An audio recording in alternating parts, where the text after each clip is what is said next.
Hello and welcome to a new episode of Lost in Minecraft. In today's episode we'll be effectively finishing off our trading hall, setting it all up for getting the trades that we want, and having a bit of a deeper dive into enchanting what we want and where we can get it. So, in we go. As you can see, the trading hall is now pretty much finished. I have all the profession blocks in that I'm initially wanting. I have all my villagers assigned to them and they all have their little workstations set up. Down this side here you can see I have the weaponsmiths, toolsmiths and armorsmiths. I've got some masons on the end there, librarians at the end. So that gets us all of our gear and our enchants for them all.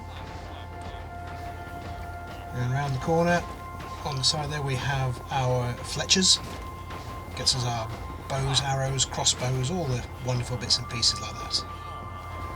For the foodies, we have our butchers, then we have our fishermen, our farmers on a couple of sides there. We have shepherds, clerics, and then over on this side we have our leather workers, and finally we have our cartographers. So this gives us basically everything we're going to need. Other than the librarians, I have probably 3 or 4 of each type of villager. I think that's probably the most you're going to need.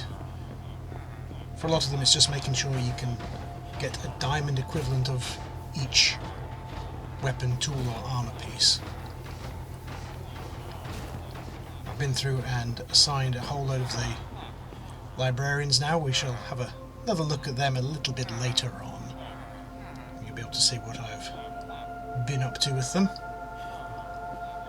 So if we head back up to the top, we can have a look at the iron farm, still ticking away very nicely, just runs on its own, and as you can see we are raking in the iron. I've got some iron blocks there as well, so each block there is 9 iron ingots, so that's quite a sizable amount of iron there. And we're going to use a lot of that to spurn our spending sprees. So let's load up and go see some smiths. So on the side here, there we go, we have our toolsmiths. As you can see here we get a diamond pickaxe, spades, etc. I'm just going to trade as much as I can with each and every one of them. There's a little note on the screen. What I use so you can see the later trades is a little add-on called Trading Helper. It's very useful. I don't use a lot of add-ons in my game, but I found that one particularly on running a trading hall very useful. I'm not sure on its availability on console, but you may be able to find an equivalent. It just allows you to see all the trades each villager will be able to give you. It's very helpful for the enchanting because it allows you to see if you want to switch it up with them or not. And see, we're just going down the line here and giving them all the iron that they can take, and we're very much racking up a lot of emeralds. And because it's now so easy for us to rack up the emeralds like this, it's probably a little bit more advantageous to us to purchase any diamond gear that we want, rather than going through the rigmarole of mining up the diamonds. Although the mining is fun, you discover a lot of really cool stuff, so I always highly recommend doing that as well. And you do get a small amount of experience each time you level up, or every time you trade with a villager, so that's going to be very useful because, as we found out in the previous episode, enchanting does use a lot of levels, so being able to replenish those will be very useful. So we've got swords, we've got axes, we've got all the armour that we need. Just make sure that you're ticking all the boxes. I'm not sure if villagers will eventually trade for diamond spears, so that may be one you will have to craft yourself. I've not seen anything that would suggest that they do. But spears are a very new addition to the game. Another weapon that you can't trade for or craft is the mace. I believe you find those in trial chambers, which are special areas in the world where you have various challenges to survive. We shall look into those in a later episode. As we're about to see, we'll have a little bit of help in locating these special chambers. So I'm just having a look at some of the trades we can do. There's some good useful bits and pieces all knocking about here. As I said, there's not really anything specific I'm after with these guys, so use them as and how you want. There's quite a few decorative opportunities. Oh, we've got saddles, quite cheap saddles there, always useful. These guys do lots of trades for leathers and such like. And as we just so happen to have a leather farm, so that'll come in useful.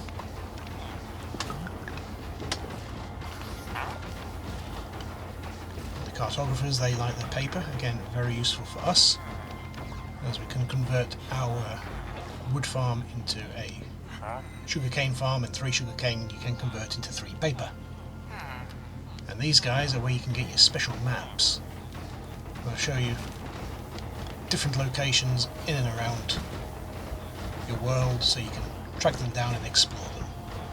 We'll be doing a bit of that in a future episode. Maybe back up to the top.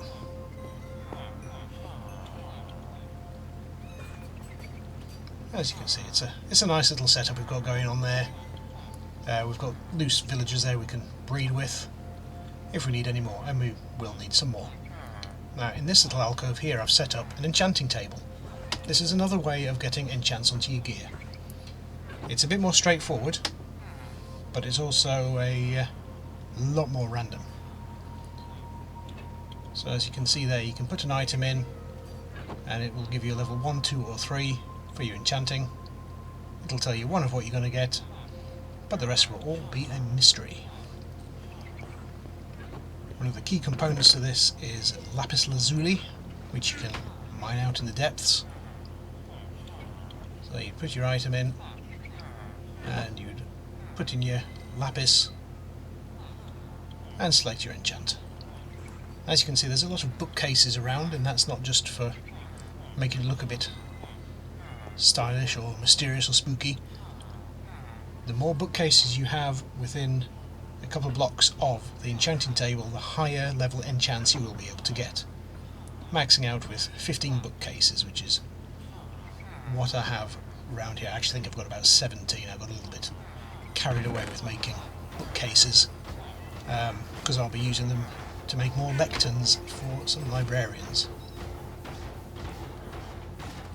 And speaking of librarians, we'll have another little nosy at these little guys. First up, I'm doing a heap of trading to get up some emeralds. Because again, the enchanting is not cheap. We require books as well. As you can see, I've got plenty of books in the inventory. And I'm going to use those to purchase a diamond helmet.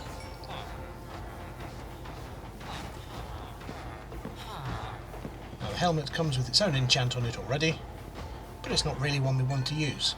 So how do you get unwanted enchants? This is how. You take it and you use the grinder upon it. As you can see there, it says repair / disenchant. So you put it in the top and it goes from having protection 2 to nothing. So we should take that back so we have a nice clean slate. We've gained a lot of extra experience points from doing that as well.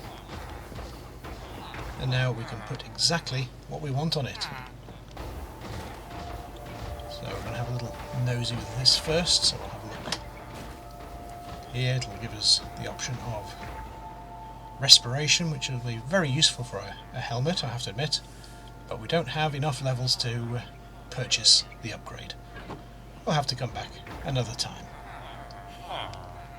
As you can see here, we are looking at the librarians and going through the process again of looking for what we want.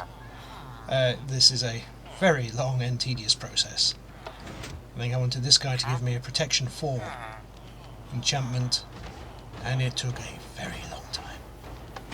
So you just got to persist with it, keep going every now and then. If you see something good, keep it. Don't forget to cash in by trading with them. That'll lock the trades in. So, what traits do you actually want? What enchantments are you looking for? Right. First up, on absolutely everything that can take it, you need Mending and Unbreaking 3. This will allow your items to heal and lose durability at a much slower rate. Next up, on all of your armour pieces, we're looking for Protection 4 and potentially some Fire Protection 4 items as well. You can't have both Fire Protection and Protection on the same item. It's an either or situation. This is quite common amongst the different enchantments. You will need some Fire Protection for gear for when you are exploring the Nether. 1, maybe 2 pieces is best. Protection helps you stop taking damage. Next up on your weapons, you are probably wanting Smite 5 or Sharpness 5. Smite 5 does more damage against specifically undead. Sharpness 5 just gives you more damage full stop. You'll also need Looting 3, that means mobs will drop more goodies for you. Knockback 2 will push them further back when you hit them. And if you have Fire Aspect on your weapon, you can set them on fire. Spears can also use the enchantment Lunge. Tridents and maces have their own styles of enchantments. I won't go into so much in this episode as they are quite rare items. If I acquire one, I will look into them specifically. For ranged weapons, it's different for bows and crossbows. Bows use Punch 2, which is a knockback effect for bows. Flame will set your opponents on fire, and Power 5 will do more damage. Infinity means that you will not run out of arrows, but you cannot use this with special tipped arrows. Crossbows are the same as regular bows, except they also use Piercing 4, which can strike multiple enemies, Multi-Shot, which can fire multiple arrows at the same time. They also have Quick Charge, which allows you to reload quicker. Now the Piercing and the Multi-Shot are an either or situation. And don't forget, all these can also use the Unbreaking, the Mending, etc. For your tools, your additional enchantments are Silk Touch or Fortune 3. Silk Touch will allow you to basically harvest the block as is, so stone won't turn to cobblestone, grass blocks will stay as grass blocks, not dirt, etc. It's quite a useful little enchantment to have. The efficiency just means you will harvest faster. I like to have a pickaxe with both on, it can be very useful. Axes can also use some of the weapon enchantments because they can also be used as a weapon. And so we then move on to the best of the rest category. These are all little bits and pieces that are nice little bonuses and can help you out but aren't essential. These are things like Respiration on helms. This allows you to breathe underwater. Aqua Affinity allows you to mine at a regular pace underwater. Swift Sneak for the legs allows you to move faster when you are crouching, very useful. There's also a couple of fishing rod specific ones. Luck of the Sea increases the chances of gaining treasure. Lure 3 means that you fish quicker. It's a very useful little one there. Then on the boots you can also have Feather Falling 4, which will slow you down, take less fall damage. Depth Strider will allow you to move quicker underwater. Frostwalker 2 is a special little one. It's the only enchant that can be on the pair of boots, but it allows you to walk over water and it'll leave an icy path behind you. And lastly is Soul Speed 3. Soul Speed will allow you to move at a normal pace over soul sand in the nether. That can be very useful. In certain circumstances, there are some large areas which are full of skeletons and soul sand in the nether, so that can help you get out of dodge pretty quickly. And that is a very brief rundown of enchantments, what you need, what you're looking for. I believe all in all there's a list of, I think it's about 35 in total. Hopefully you can double up with some of your librarians and get everything that you require. I've got the basics down in my trading hall now, so I'm looking forward to seeing what I can do with that.